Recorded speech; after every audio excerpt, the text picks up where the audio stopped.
kotisanga kelasi nakoma moto mayele nayekola kotanga kasi mathématique nasi bomona oza bafase ba mathématicien ils ont rappelé le vieux Wanjalelo vieux Wanjalelo on a opesa biso cours à logique vieux on a isuke bele mandefu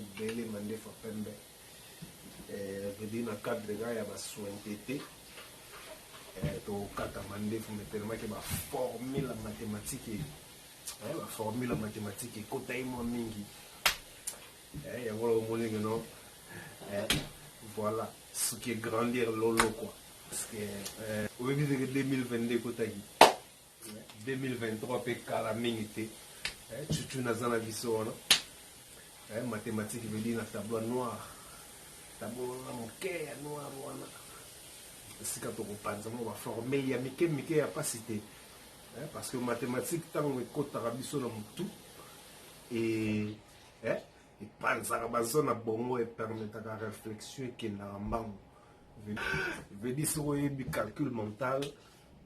ba opération tous en a 4 opérations en mathématiques tous en a addition ou plus na lingala na benye ko bakisa tous en a soustraction tu na olanda attentivement tous en a soustraction ou ba benye moins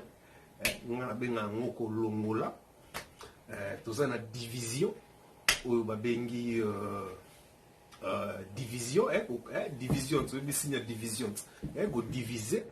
nga benga ngoko ko kabola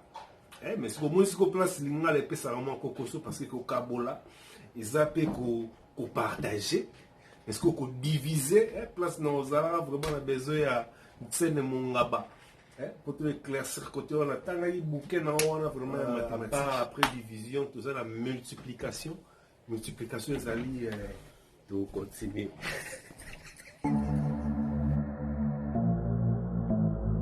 kotisanga kelasi nakoma moto mayele nayekola kotanga